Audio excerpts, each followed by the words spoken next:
I am really, really excited to have Nancy here with me to talk about mindset, particularly EFT, and how to use it to help you with your test scores, to help you with MBA applications. So Nancy is an EFT professional.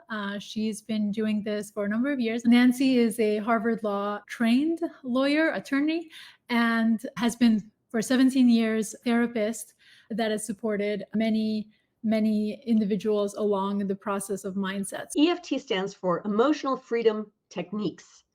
And what it is basically a tool that you can use to do a bunch of things, but you're manipulating, tapping, or rubbing on these points that are some of the same points that are used in acupuncture but no needles.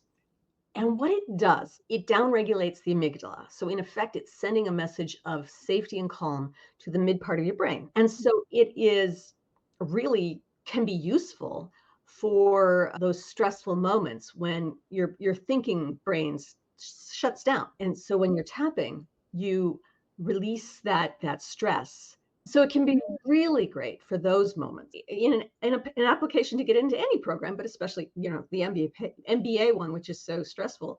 You can figure out where you might have some subconscious blocks to doing your best before you get into it, and tap and release those blocks so that they don't sabotage your performance.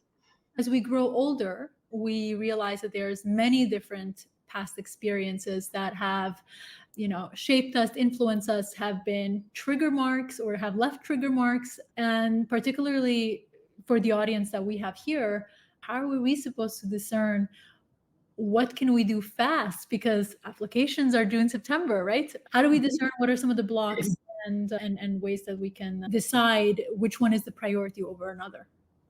Sure. If you're not doing as well as you're capable of, it's a sign that you have a subconscious block that's getting in the way. Figure out what that block is. You could look at what you say to yourself.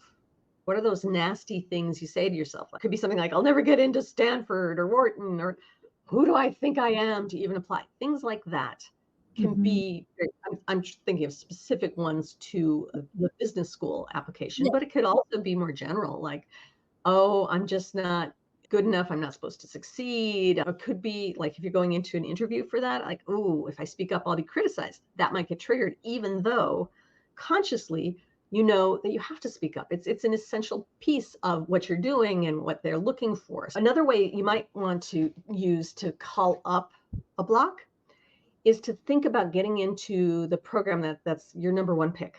Okay, say it's Harvard, okay? And you think, okay, I'm getting into Harvard. I got into Harvard. And you just notice if anything negative comes up. It could be a negative thought like, well, that's impossible. That would be a negative thought that comes up, and that would be representing your block there. It could also be a physical reaction, like, you get a drop in the pit of your stomach, like, or emotion like guilt or fear. Oh, I'm not supposed to. Oh, no. And so any of those negative reactions can point to your subconscious block. And then you can tap on whatever negative reaction you have, even if you're not entirely certain why you felt guilty. You can just tap on that guilty feeling. Before we go into a tapping technique that perhaps we can show the audience, what does it look like to tap? What are some of the benefits that you see, and how fast do you see those benefits? So like if I have an interview tomorrow, or if I have to submit my application tomorrow, is today a right time to tap, right? When, like, how long do you see results? Frankly, if you get rid of a subconscious block, it's gone. It's not coming back. So you don't have to like time the tapping right before an event. Just get rid of the block whenever you can, and then you're okay. However, if you're a little nervous about something, you might want to tap right before you go in to the thing, just for the nervousness itself. And you can do this cool thing I'll just show you right here. You put your thumb against the side of your index finger at about the level of the base of the fingernail. You make little circles there. Call this Buddha hands. You're activating like maybe 4 spots, 4 acupoints, and sending that message of safety and calm to your brain. And you put your hands on your lap, and no one's going to notice you're doing it.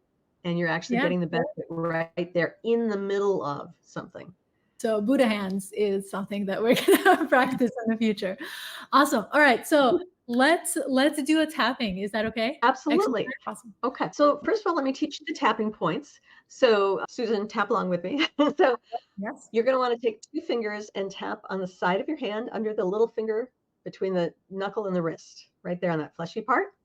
You tap there for a while we say something, and then the next spot, you're tapping about as hard as if you were drumming your fingertips on a tabletop. Mhm. So don't whiff it, but don't hurt yourself either.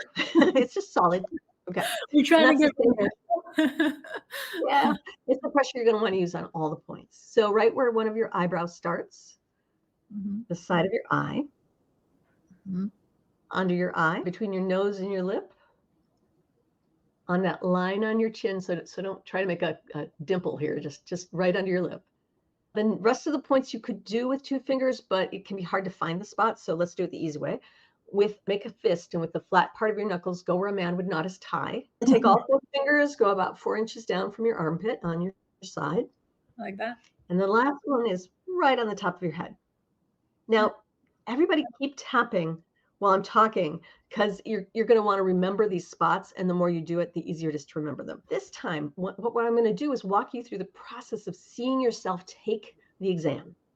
I want you to see yourself doing it really well. The tapping that you're doing is going to sort of whittle away at any of the rough points. It's going to get at the negative so that you can stay in the positive. What I want you to do is, if you feel ready with these tapping points, you can either close your eyes or just look off with a soft focus in the distance. If you need to keep watching me to see where the points are, that's fine. But whenever you feel comfortable with it, go ahead and just let yourself drift off. So you're really into the visualization. Okay. So you're going to visualize yourself doing all these steps really smoothly and easily. So let's start with the check-in.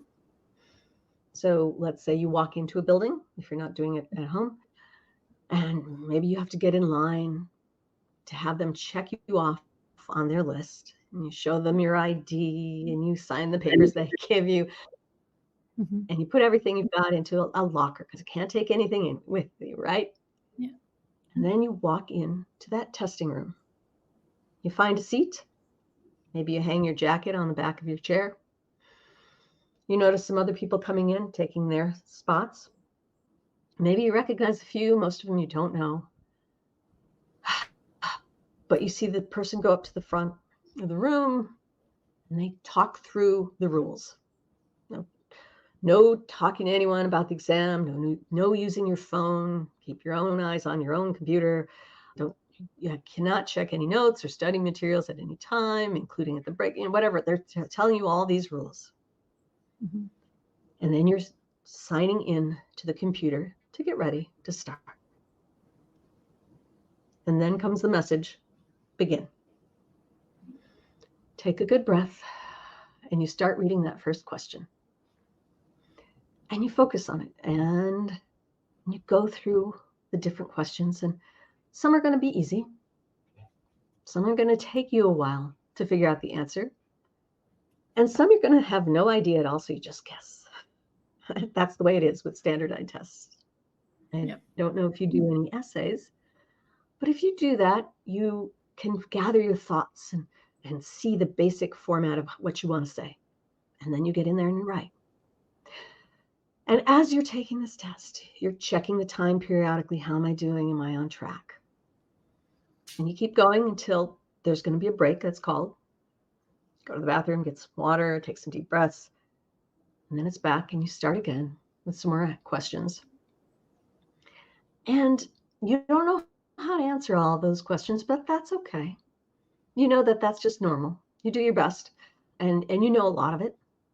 And if you start to feel like your mind's going a little blank, you look up from your computer screen, you take a couple of deep breaths, maybe you do a bit of tapping, maybe a bit of Buddha hands. And then when you're ready, you go back to the questions and answer them the best way you can. And finally, time's up. You get the message. You take your hands off the keyboard, you sit back, and you know you did the best you could, and you feel very proud of yourself. Mm. Okay. When you're ready, I want you to take a deep breath, stop the tapping, and open up your eyes. Nancy, this was amazing. I know our community is going to find tremendous benefit from this very short session together. This was really helpful. It relaxed me in the process of doing this as well. So multiple benefits. Thank you. Thank you for having me, Susan.